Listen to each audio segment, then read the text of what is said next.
Indonesia.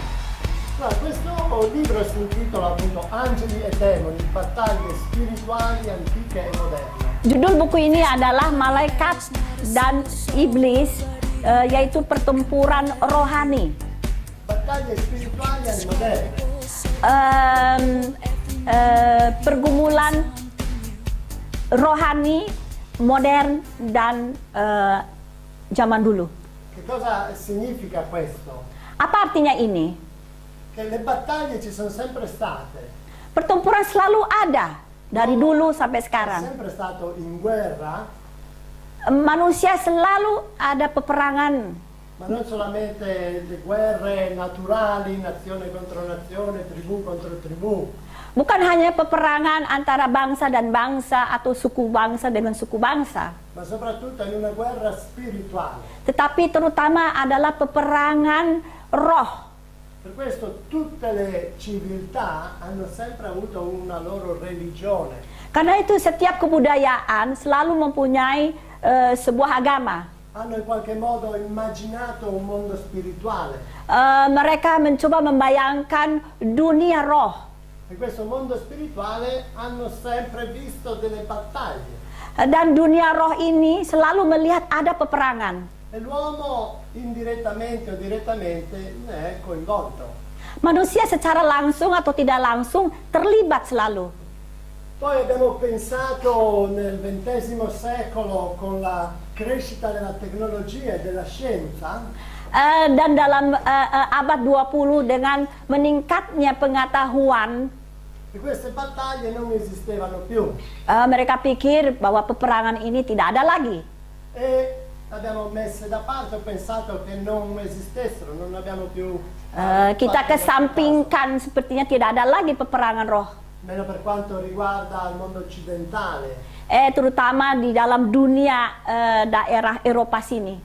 Eppure è straordinario vedere come ancora oggi, nel 2014, Tapi sungguh luar biasa sampai saat ini tahun 2014 ci sia così tanto fervore nell'occultismo, masih ada semangat di dalam ilmu kegaiban.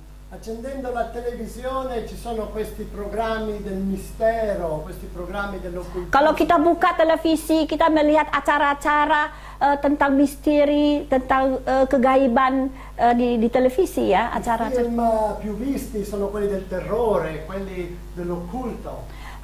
Semua film-film yang kita lihat kebanyakan tentang hal-hal yang gaib. Quindi anche in una società scientifica come la nostra, Sehingga di masyarakat yang berpengetahuan seperti kita sekarang ini, l'uomo non ha smesso di cercare di capire cosa c'è dietro quello che vediamo. manusia tidak berhenti untuk mencari, untuk mengetahui apa yang terjadi di sekitar kita. Perché ogni uomo sa che c'è qualcosa di spirituale, qualcosa che va al di là di quei nostri cinque sensi. Manusia secara tidak langsung dalam 5 panca indera selalu ada merasa sesuatu di dalam roh. Allora in questo studio vogliamo cercare di andare a vedere brevemente Jadi di dalam penyelidikan ini kita dapat melihat dengan singkat apa yang terjadi, quello che la Bibbia ci insegna su quello che esiste nello spirito. yang mana Alkitab mengajarkan kepada kita apa yang terjadi di dunia roh. Allora prima di tutto andiamo a vedere quella che è chiamata la guerra spirituale nei cieli. Pertama-tama mari kita lihat peperangan roh di surga. La Bibbia ci parla di un angelo, Lucifero, che è caduto dal cielo, è stato mandato fuori dal cielo. Di Alkitab kita dapat lihat bagaimana Lucifer yang telah dihukum oleh Tuhan jatuh ke dalam dunia. Ed è stato seguito da 1/3 degli angeli. 1/3 malaikat-malaikat yang mengikuti dia. Noi non sappiamo quanti angeli Dio abbia creato, Kita tidak bisa tahu berapa banyaknya malaikat yang diciptakan oleh Tuhan. una cosa che sappiamo è che sono moltissimi un numero veramente grandissimo. Yang kita tahu hanya bahwa banyak sekali ciptaan Tuhan untuk malaikat ya. È che ci sono diverse gerarchie angeliche. Dan malaikat-malaikat itu punya hierarki ya. Ci sono angeli così grandi che come in Apocalisse possono tenere un piede sulla terra e un piede sul mare. Di dalam Wahyu ada diciptakan malaikat begitu besarnya, dia bisa menaruh kakinya satu di bumi dan satu di laut. O con le loro ali possono fermare i venti. Dengan sayapnya bisa menghentikan angin. E poi ci sono altri angeli invece che riescono a prendere le sembianze di un uomo.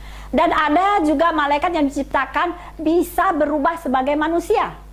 E noi sappiamo appunto che Satana è stato seguito da un terzo di questi angeli. Ya, kita tahu bahwa sepertiga dari malaikat mengikuti setan.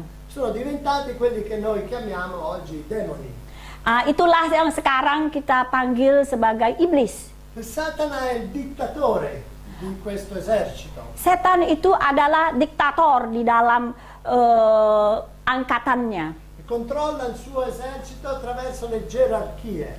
Dan dia yang mengontrol angkatan bersenjatanya ini sesuai dengan hierarkinya. E queste gerarchie controllano poi i territori.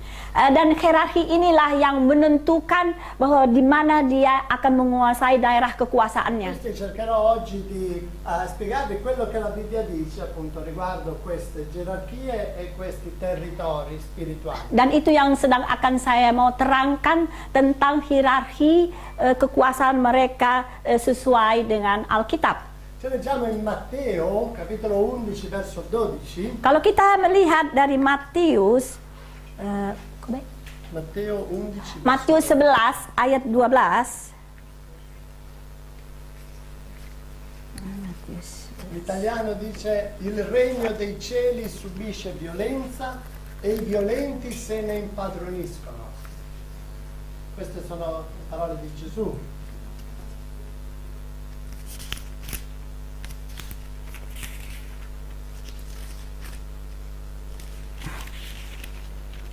Oke, Matius 11 12 berbunyi,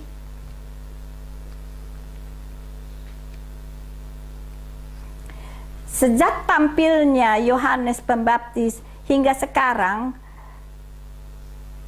kerajaan sorga diserong dan orang yang menyerongnya mencoba menguasainya. Il regno dei cieli subisce violenza e i violenti se ne impadroniscono. Jadi kerajaan surga mengalami keserongan. I violenti se ne impadroniscono. Ya, jadi mereka dikuasai ya dunia surga. Gesù, il principe della pace, parli di violenza. Kita tahu bahwa Yesus sebagai pangeran ya, prinsipe, juru damai, membicarakan tentang tentang kejahatan. Ma Gesù non sta parlando di una violenza qua sulla terra. Tapi Yesus bukan membicarakan tentang kejahatan di dunia. Perché Gesù è il principe che è venuto a portare pace sulla terra. Karena Tuhan adalah pangeran yang membawa damai di dunia. Come hanno annunciato gli angeli alla sua nascita. Seperti yang diberitakan oleh malaikat-malaikat pada saat dia lahir. Ma qui Gesù sta parlando di violenza nel regno dei cieli. Tetapi di sini Yesus menceritakan, membicarakan tentang kejahatan di dunia surga. Mi sta parlando di una violenza nella dimensione spirituale. Tentang kejahatan dalam dimensi roh. E non dice solo che il regno dei cieli subisce violenza, ma dice che per contrastare questo attacco ci vuole altra violenza. Dia bukan hanya menceritakan tentang kejahatan di surga, tetapi juga menceritakan bahwa kita harus juga melawan kejahatan ini. Quindi violenza contro violenza scaturisce una battaglia. Jadi kejahatan dengan kejahatan terjadi pertempuran. E nel regno dei cieli c'è battaglia. Di dalam kerajaan surga ada pertempuran. C'è la battaglia per la tua anima. Ada pertempuran untuk jiwa-jiwa. C'è la battaglia per la tua famiglia. Ada pertempuran untuk keluargamu. C'è la battaglia per la tua città. Ada pertempuran untuk kotamu. Ed anche per la tua nazione.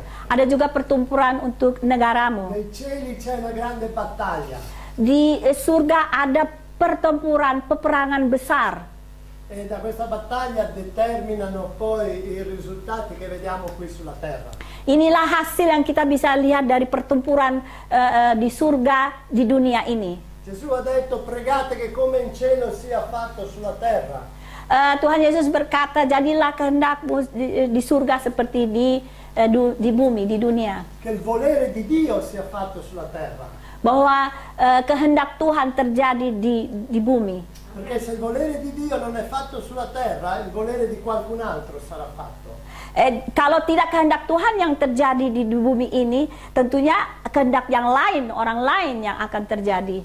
Vediamo un altro riferimento di Gesù alla guerra spirituale. Mari kita melihat kembali kepada apa yang Yesus katakan. Andiamo in Matteo capitolo 16. Kita lihat Matius 16 ayat 16. Leggiamo dal 16 al 19, sono versetti molto conosciuti. Mari kita baca bersama-sama Matius 16. Ini adalah ayat yang memang dikenal, 16 sampai 19. Matius 16 sampai 19. Leggiamo insieme? Sì, poi Sì. leggere tu. Oke, saya baca. Matius 16. Tolong kamu baca. Matius 16 ayat 16 sampai 19 demikian teman-teman. Maka jawab Simon Petrus, engkau adalah Mesias, anak Allah yang hidup. Kata Yesus kepadanya, berbahagialah engkau Simon bin Yunus, sebab bukan manusia yang menyatakan itu kepadamu, melainkan Bapakku yang di surga. Dan aku pun berkata kepadamu, engkau adalah Petrus, dan di atas batu karang ini aku akan mendirikan jemaatku, dan Allah maut tidak akan menguasainya. Kepadamu akan kuberikan kunci kerajaan surga. Apa yang kau ikat di dunia ini akan terikat di surga, dan apa yang kau lepaskan di dunia ini akan terlepas di surga. Amin.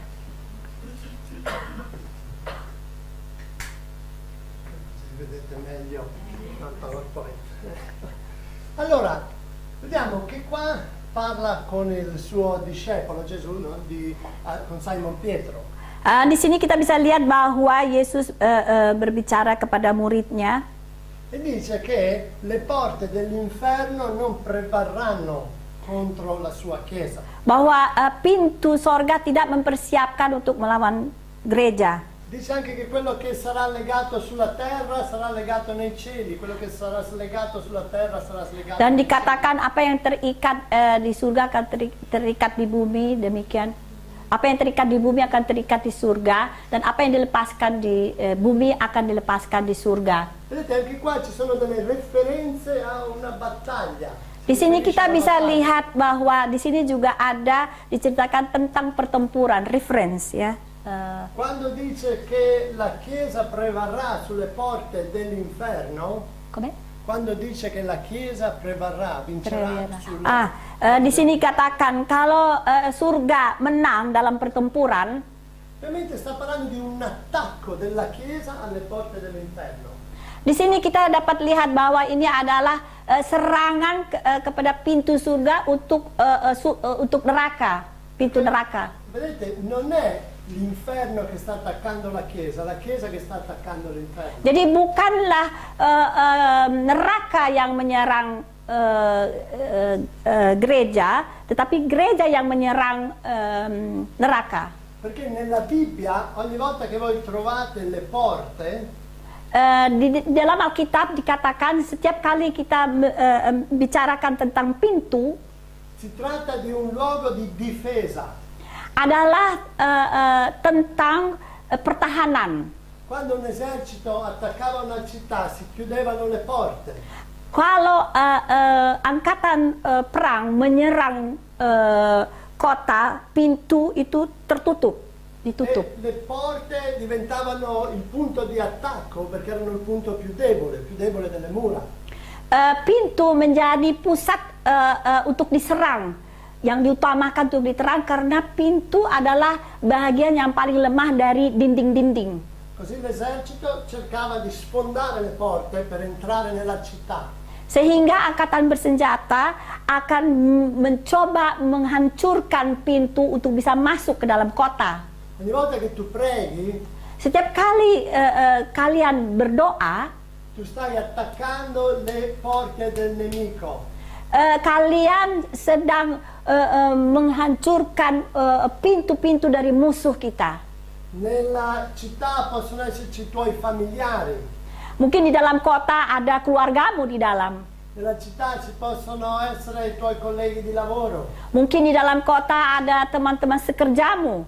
Persone che tu hai nel cuore che vorresti vedere salvate da Gesù, Orang-orang yang engkau kasihi, yang ingin engkau selamatkan. ma sono tenute prigioniere dal nemico nella sua città, nella sua fortezza. Tapi mereka seperti dikungkung, dipenjarakan di dalam kota. Allora con la preghiera tu vai a sfondare questa porta così che loro possano essere liberi di uscire. Jadi dengan doa-doa kita bisa menghancurkan pintu ini sehingga mereka semua yang kita kasih bisa keluar bebas. Questo è il significato di questo versetto, di queste parole di Gesù. Ini artinya firman Tuhan yang kita baca tadi. Adesso voglio parlarvi Sekarang saya ingin membicarakan di questi cieli. tentang surga ini. La Bibbia descrive il cielo come l'abitazione degli esseri celesti o spirituali. Di situ dikatakan bahwa di surga ini hidup orang-orang yang dikuduskan. Come dicevo prima, tutte le civiltà, tutte le religioni hanno cercato di immaginare questo cielo. Seperti yang saya katakan tadi sebelumnya, bahwa manusia kita membayangkan bagaimana surga ini. Chi l'ha visto come un Olimpo dove gli dei avevano tutte le loro vicende? Kita bayangkan suatu tempat di mana dewa-dewa ada di sana. Chi l'ha visto come 7 cieli che bisogna scalare? Kita bayangkan seperti surga dengan 7 tingkat yang harus didatangi dengan tangga. Ma oggi a noi ci interessa vedere quello che la Bibbia ci insegna su questi cieli. Tapi sekarang kita mau mementingkan untuk melihat bagaimana Alkitab melihat surga itu. Quindi andiamo a vedere un altro versetto nella Bibbia in 2 Corinzi capitolo 12. Mari kita lihat di 2 Korintus 12 ayat 2 dan 4 sampai 4. Lo troviamo anche. 12.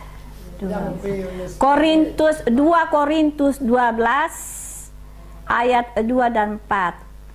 Aku tahu tentang seorang Kristen 14 tahun yang lampau, entah di dalam tubuh, aku tidak tahu, entah di luar tubuh, aku tidak tahu, Allah yang mengetahuinya. Orang itu tiba-tiba diangkat ke tingkat yang ketiga dari surga. Aku juga tahu tentang orang itu, entah di dalam tubuh, entah di luar tubuh, aku tidak tahu, Allah yang mengetahuinya.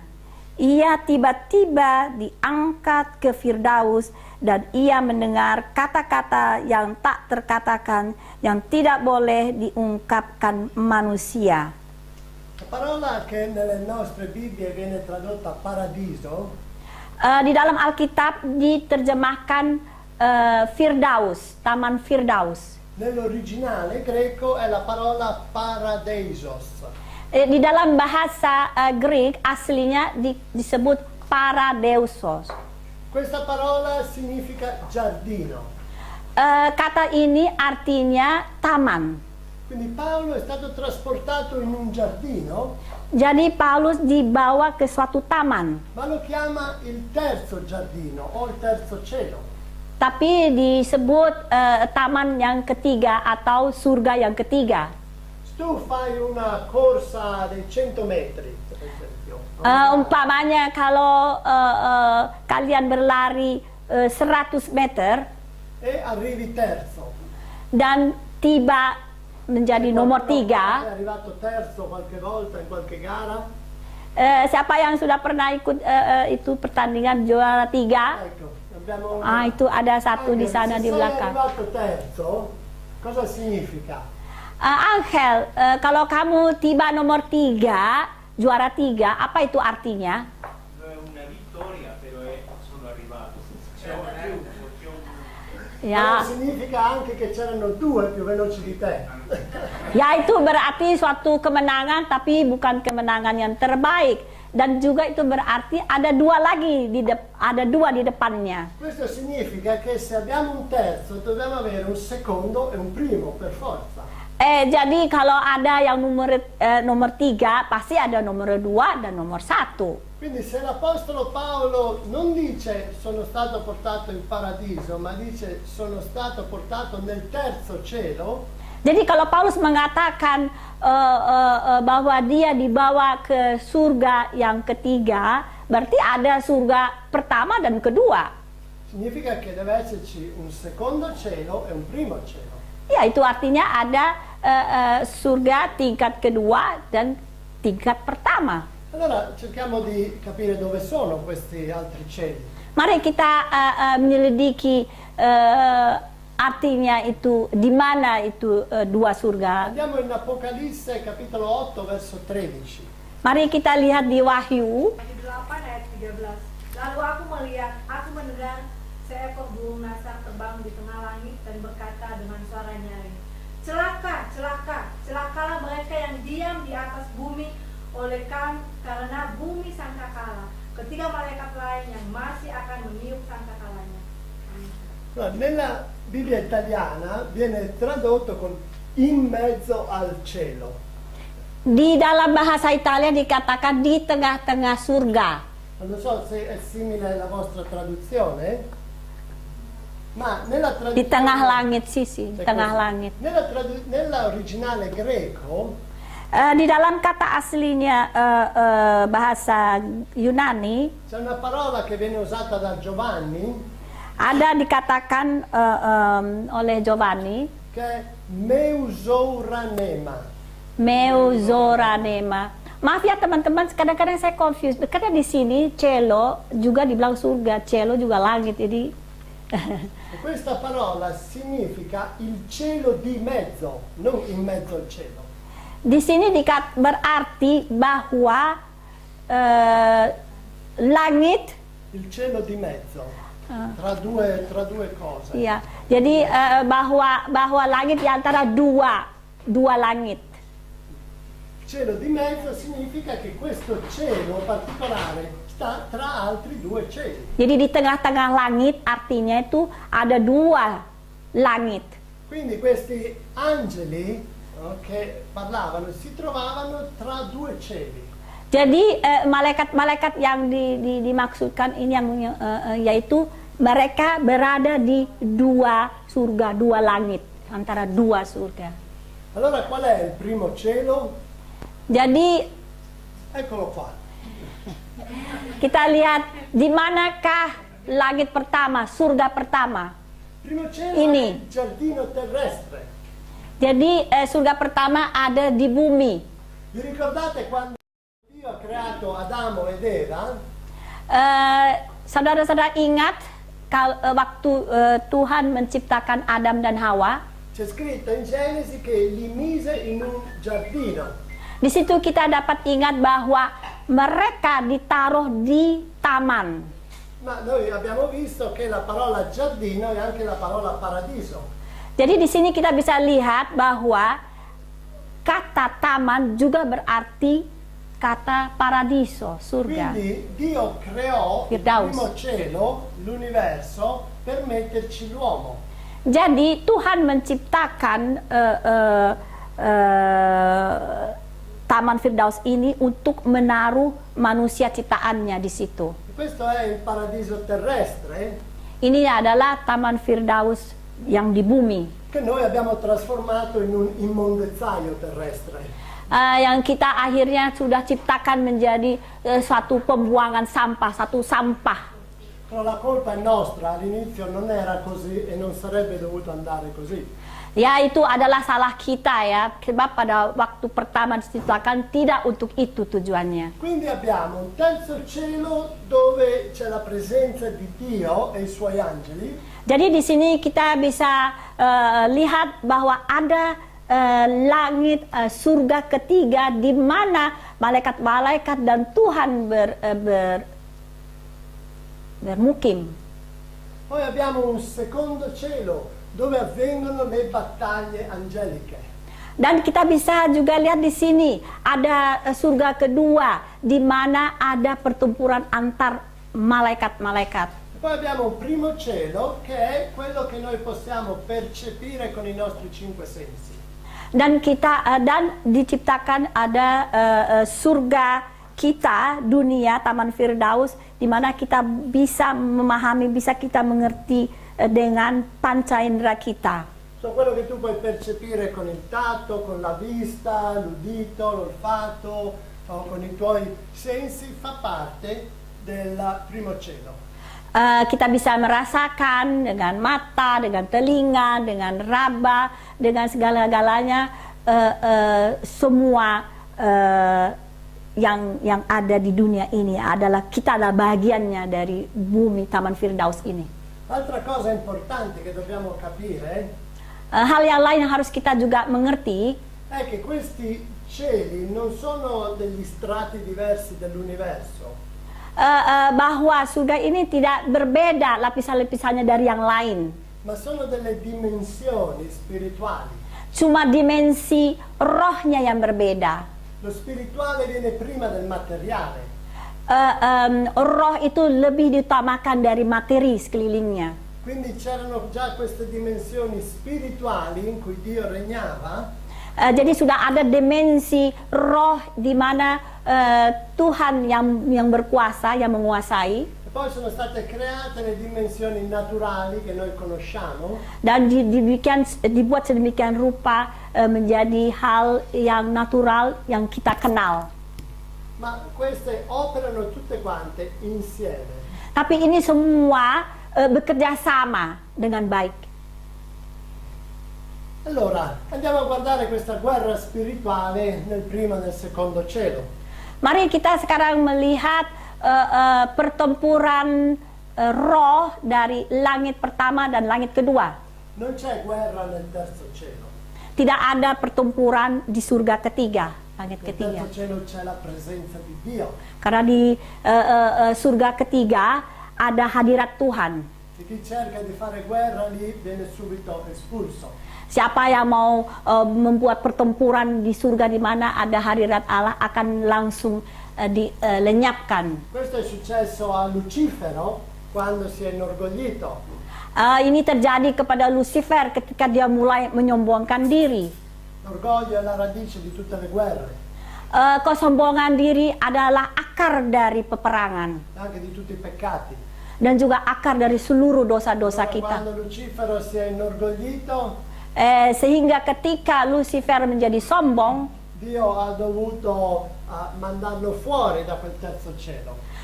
Tuhan terpaksa harus membuangnya, mengusirnya dari surga ketiga. E ho scoperto è che Satana opera attraverso quattro peccati principali. Di sini saya dapatkan bahwa iblis menyerang 4 prinsip-prinsip yang penting, yang utama. Questi peccati poi prende nome anche i demoni prendono nome anche i demoni che gli sono sottoposti. Keempat prinsip dosa-dosa kita ini dikuasai oleh sebenarnya itu di Indonesia tuh hanya ada itu ya, hanya ada satu setan iblis. Tapi kalau di dalam bahasa Eropa, bahasa Italia, Greek itu ada kelas-kelas dari setan ya, ada demonnya, ada satana, itu. Jadi ada hierarkinya itu. Cuman dalam bahasa Indonesia kurang jelas, semua sama disebut iblis.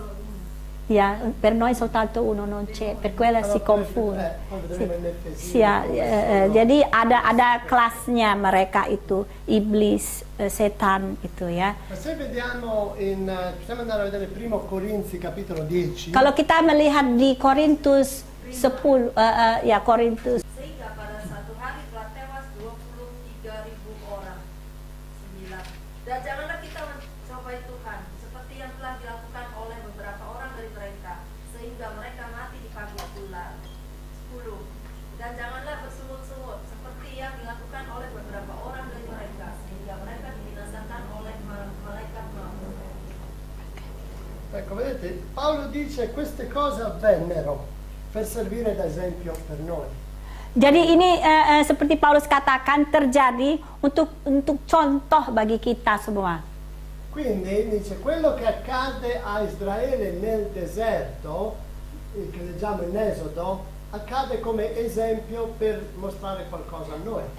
Jadi semua yang terjadi untuk bangsa Israel waktu mereka di padang pasir, kita bisa baca di kitab Keluaran bahwa itu akan terjadi juga kepada kita. Quello che Israele passò nel deserto in maniera naturale, per noi accade in maniera spirituale. Apa yang terjadi untuk bangsa Israel adalah satu hal yang lumrah, yang normal, itu terjadi pada kita di alam roh.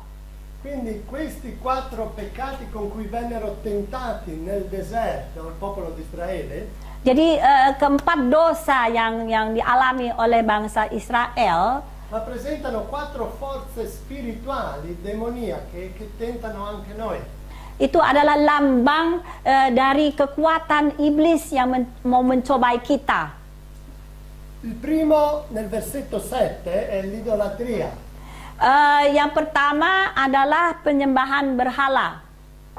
Loro si diedero all'idolatria mentre Mosè era salito sul monte per ricevere le leggi. Waktu Musa pergi ke bukit bertemu dengan Tuhan, orang Israel membuat patung untuk disembah. L'idolatria ci parla di religiosità.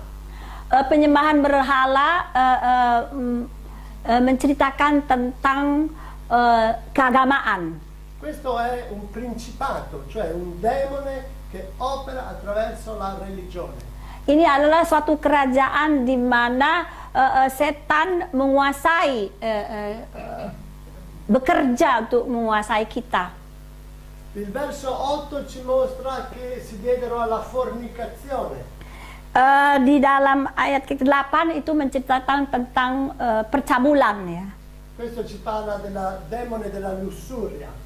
Ini menceritakan tentang iblis lusuria. Lussuria. Apa itu lusuria? Saya? Lussuria, lust in English. Hah? In English is lust. Oh ya. Ini tentang menceritakan tentang nafsu kita. Jadi malaikat tentang nafsu kita, setan yang membicarakan tentang nafsu kita. Nel verso 9 tentarono Cristo, tentarono Dio. Yang ke-9 mencobai Tuhan. E questo è l'orgoglio. Ini adalah kesombongan. Quando Satana tentò Gesù, gli disse di mostrare che lui era Dio. Ketika iblis mencobai Yesus untuk menunjukkan bahwa dia adalah Tuhan, Ma Gesù disse non tenterai il Dio tuo. Kamu tidak bisa mencobai Tuhanmu. Perché questo è orgoglio. Ini adalah suatu keangkuhan. C'è un demone che si chiama orgoglio. Di sini ada iblis yang disebut kesombongan. Nel verso 10 vediamo che iniziarono a mormorare. Di dalam ayat 10 di sini kita lihat bagaimana mereka mulai mengeluh. Mormorare ha a che fare con l'occulto, con l'occultismo. Semua keluhan-keluhan itu ada hubungannya dengan hal-hal gaib. Occulto significa nascondere qualche cosa. Hal-hal yang gaib itu artinya menyembunyikan sesuatu. Quando tu mormori come in chiesa, no? Che si mormora di quella kalau pastore. ya kalau saudara-saudara mulai menggosipkan orang-orang pastor umpamanya juga, Tu sei sotto il demone dell'occultismo. itu artinya bahwa saudara dikuasai oleh iblis yang gaib yang suka Mentre Gesù ha detto menyembunyikan. che siamo la luce del mondo Sebab Yesus adalah terang dunia. e non dobbiamo avere nulla da nascondere. Kita tidak perlu menyembunyikan apapun. Se hai qualcosa da dire è meglio che lo dici subito o taci per sempre. Kalau saudara ingin mengatakan sesuatu, katakanlah dengan terbuka atau diam sama sekali.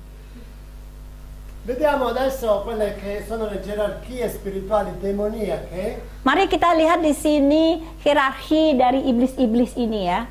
e queste gerarchie si basano su Efesini capitolo 6. Semua hierarki ini berdasarkan dari firman dari Efesus. Efesini 6. Efesus 6.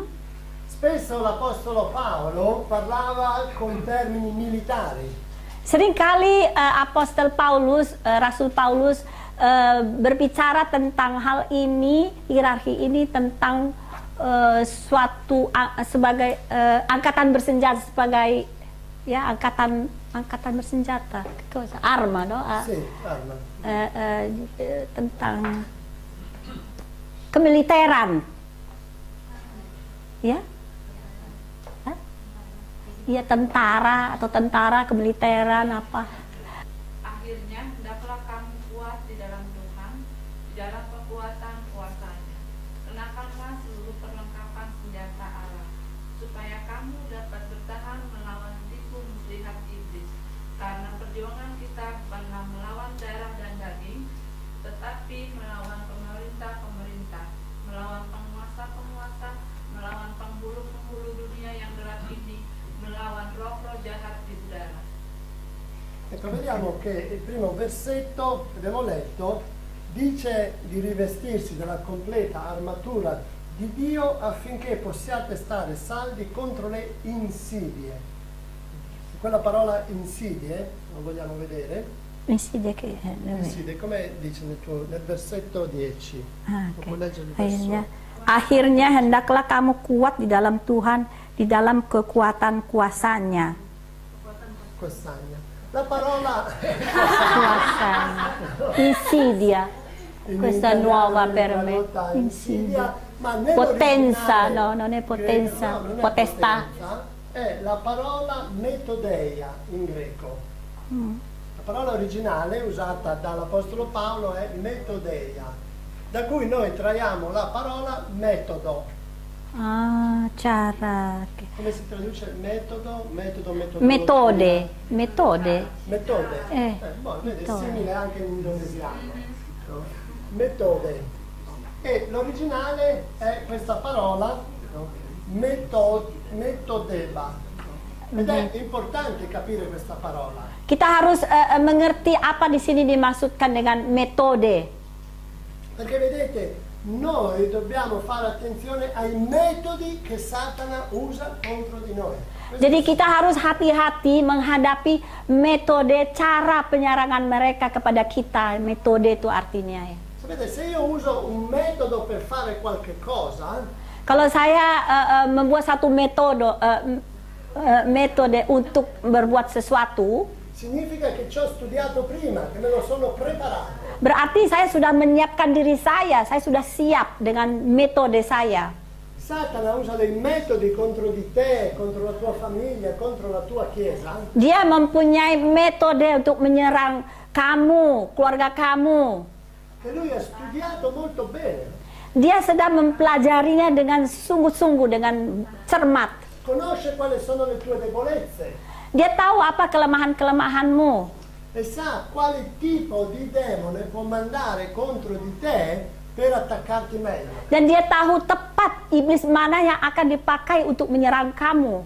Questi sono i metodi di Satana. Ini adalah metode dari setan, iblis. L'altro metodo che lui usa, che poi possiamo trovare in uno dei suoi nomi, Di sini ada juga metode lain yang dia pakai, ada di Uno dei suoi nomi è Diabolos.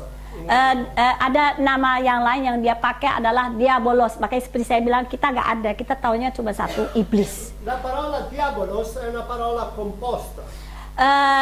Nama diabolos adalah dua kata menjadi satu, jadi satu. È composta da dia e da bolos. Due parole greche. Dari dia dan bolos, dua dijadikan satu jadi diabolos. Una significa battere, Satu artinya memukul, l'altro significa sfondare. yang satu artinya menghancurkan. Parola diavolo significa battere ripetutamente finché non sfondi. Jadi kata diabolos ini artinya memukul-mukul terus sampai dia hancur. Avete mai visto certe pubblicità ripetitive, continuamente la stessa cosa, la trovate dappertutto? Kita bisa lihat ya, ada apa publikasi advertensi yang terus menerus tiada hentinya. Quello è un diabolos, Itu artinya diabolos. perché alla fine ti convincerà a comprare quelle di cui non hai bisogno. Ya itu diabolos karena akhirnya kita ya nggak mau beli, terpaksa jadi mau beli, La prima terpengaruh. volta tu lo vedi dici ma tanto non ne ho bisogno. Waktu pertama-tama kita melihat advertensi ini, kita bilang nggak peduli, nggak apa-apa. Poi dopo 10 volte che lo vedi incominci a pensare ma forse ne avrei bisogno. Setelah 10 kali kita lihat terus menerus, akhirnya kita berpikir, oh ya mungkin juga saya perlu beli. E dopo 100 volte che lo senti dici ne ho bisogno, dov'è? Devo andare a comprare. Ya setelah itu 100 kali kita dengar, akhirnya kita bilang, wah harus saya beli. E il diavolo, Satana fa la stessa cosa. Jadi diabolos dan iblis bekerja sama seperti itu. Viene da te la prima volta e tu dici no, non ho niente a che fare con te, non mi interessa. Waktu dia datang pertama kali kepada saudara jawab, nggak peduli. Poi torna una seconda volta, Kemudian kembali untuk kedua kalinya, torna una terza, kembali untuk ketiga kalinya, continua a tornare. dan terus dia kembali. E quando sei così stanco che cedi alla tentazione. Sehingga kalian capek, akhirnya menyerah masuk dalam pencobaan. Questo l'Apostolo Giacomo dice, Ini yang dikatakan oleh Rasul Yakobus. resistete al diavolo ed egli fuggirà da voi. Tetaplah bertahan melawan iblis, melawan diabolos, sehingga kita bisa lolos. Sta dicendo resistete a quella percussione continua, a quel battere continuo del diavolo e alla fine lui si stancherà e se ne andrà. Jadi artinya kita harus tetap bertahan untuk menolaknya, walaupun diserang terus, sehingga iblisnya demolosnya ini akan berhenti, diabolosnya berhenti. Ma allora come fa il diavolo però a percuotere la mente e toccare 7 miliardi di persone su questo pianeta? Bagaimana iblis ini bisa menjamah, bisa mengguncangkan 700.000 orang, 700 miliar, nggak tahu lah semua berapa banyak kita bisa diguncangkan.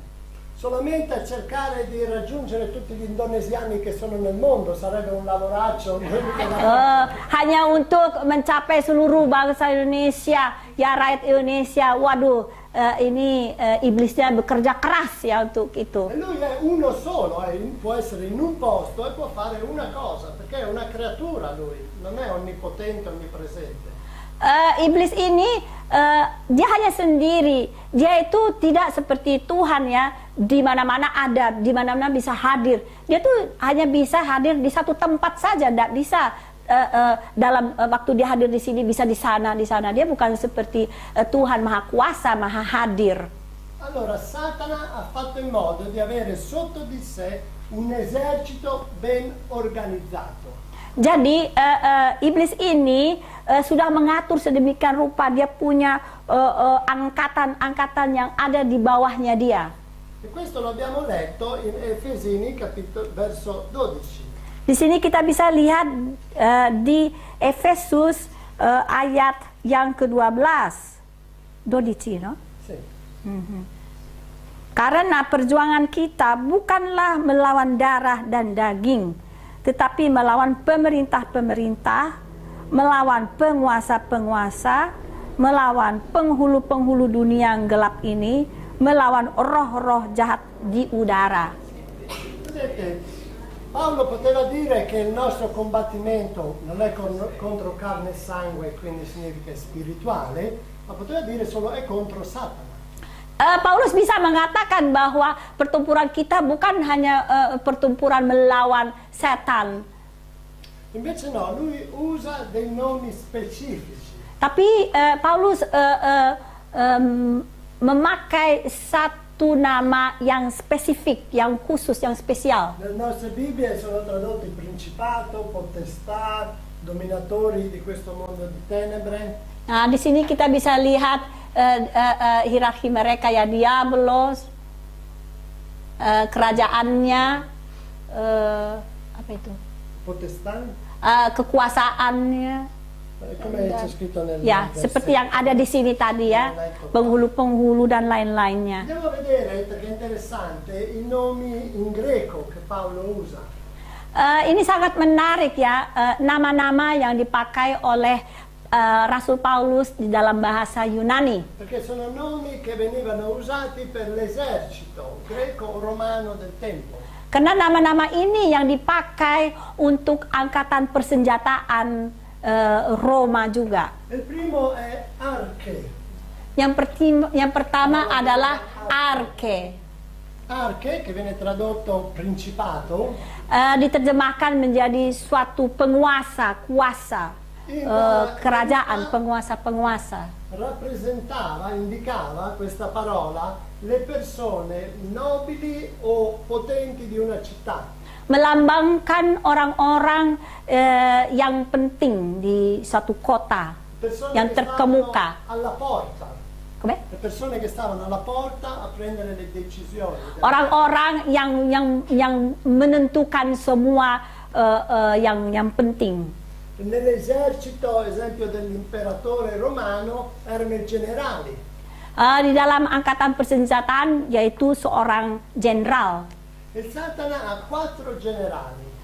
Iblis ini mempunyai 4 jenderal. Loro si chiamano lussuria, religione, orgoglio e occultismo.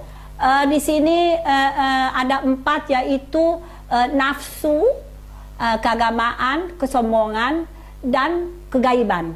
Li vediamo in questo grafico, vedete sopra c'è Satana, l'imperatore, Jadi rajanya di sana iblis, setan. e ha sotto di sé questi 4 Semua generali. 4 malaikat-malaikat yang untuk nafsu, untuk kesombongan, keagamaan, dan yang hal-hal yang gaib. Interessante Sangat menarik sekali, ya. che lui non passa solo a questi 4 i suoi ordini, ma anche 4 delle sue nature, una delle 4 sue nature. Dia tidak hanya memerintah kepada ini 4 golongan dari iblis. E cosa succede? Questi 4 arche hanno sotto di loro di exousia. Ada lagi yang lain yang dia bisa perintahkan selain itu apa ya tadi, ya, itu penguasa-penguasa. La parola greca exousia Kata exousia dalam di bahasa solito Yunani viene tradotta con potenza anche quando si riferisce allo Spirito Santo. di situ melambangkan suatu kekuatan, satu kekuasaan. Ma questa più che potenza è potere autoritativo o autoritario. Di sini dimaksudkan yaitu kekuasaan yang berotoritas, yang berkuasa. Vi ricordate quando Gesù incontrò quel centurione romano nei Vangeli? Di sini kita bisa lihat waktu Yesus menyembuhkan seorang tentara dari Roma.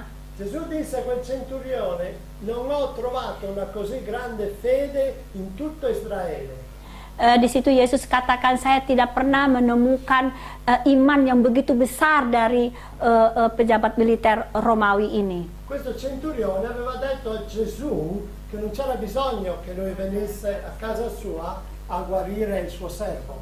Di situ pejabat militer Roma ini mengatakan, oh Yesus, kau tidak perlu datang ke rumah saya untuk menyembuhkan hambaku. Bastava che lui dicesse una parola, Cukup katakan satu perkataan saja. perché il soldato gli disse: Karena pejabat tentara ini mengatakan, io sono un exosia, saya adalah seorang exosia, cioè un penguasa. uomo che è sotto l'autorità di qualcun altro che mi comanda, Ada orang penguasa di atas saya yang memerintah saya, e ho sotto di me dei soldati che fanno tutto quello che io gli dico. dan saya juga punya bawahan tentara-tentara yang bisa saya perintah.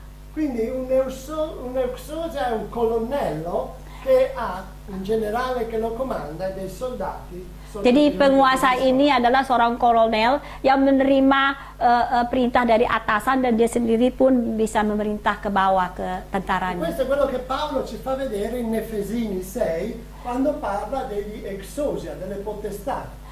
Jadi ini yang dimasukkan oleh Paulus di dalam bahasa Greek ketika dia membicarakan tentang penguasa, tentang kuasa.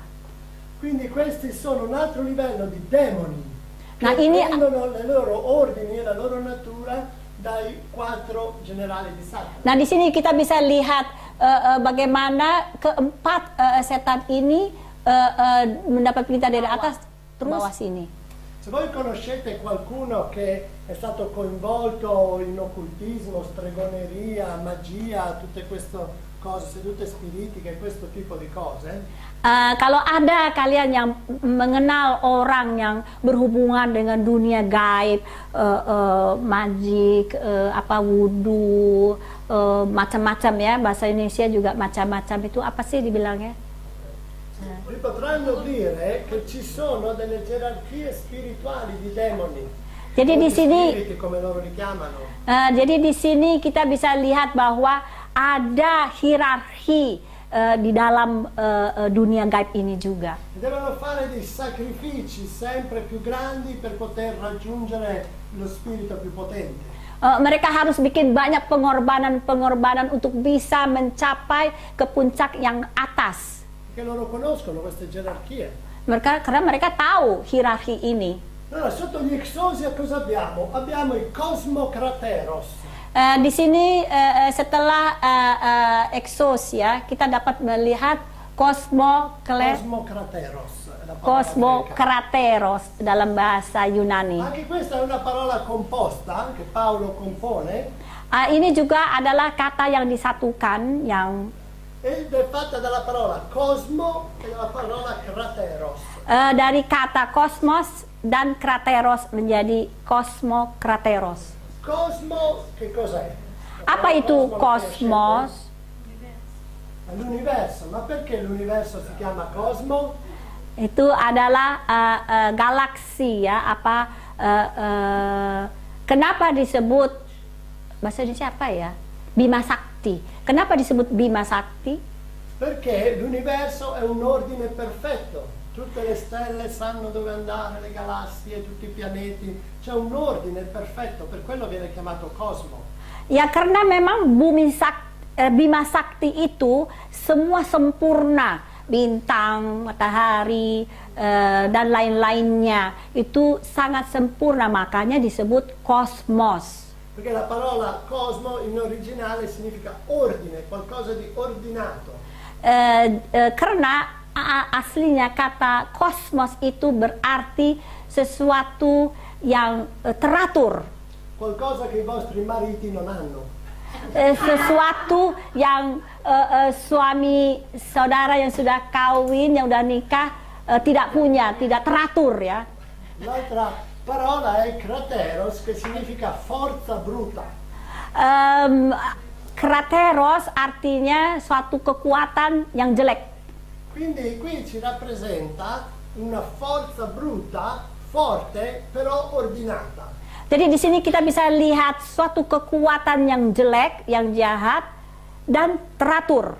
Come i famosi soldati dell'esercito romano. Seperti yang kita ketahui terkenal ya, tentara Roma itu sangat teratur. Erano spesso dei mercenari, dei uomini proprio di guerra, grossi, veramente portati alla guerra. Ada tentara yang kerjanya hanya bertempur, dianya dibayar hanya untuk bertempur, badannya besar.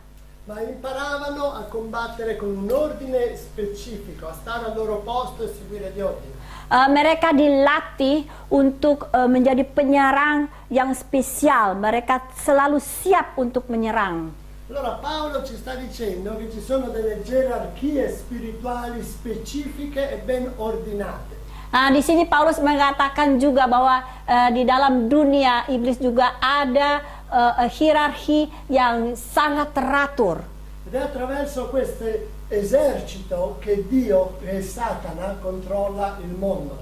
Melalui inilah iblis mengontrol, menguasai dunia. Melalui angkatan persenjataan yang sangat teratur ini, iblis menguasai dunia. Satana è chiamato da Gesù il principe di questo mondo. Yesus memanggil dia adalah pangeran, penguasa dari dunia ini. Vedete, quando voi combattete contro un demone o scacciate un demone da qualcuno, voi combattete contro il Cosmo Krateros. Jadi kalau kita menyerang orang yang kerasukan setan atau mengusir setan, di sini kita berhubungan dengan iblis yang namanya Cosmo Krateros. Perché questi sono i demoni che operano qua sulla terra. Karena inilah mereka ini yang bekerja di bumi. Le altre gerarchie invece sono nel secondo cielo. Hierarki yang lain untuk surga atau langit yang kedua. Ma andiamo magari a guardare appunto queste altre cose la prossima domenica che sarò con voi, il prossimo mese. Ya, kita bisa ulang lagi, bisa lihat lagi hal ini nanti bulan depan ketika saya. Spero sia stato interessante. Saya harap ini menarik untuk saudara-saudara sekalian. È buono conoscere anche il lato del nemico, il nemico contro cui combattiamo. Supaya kita kenal musuh-musuh kita yang kita mau serang.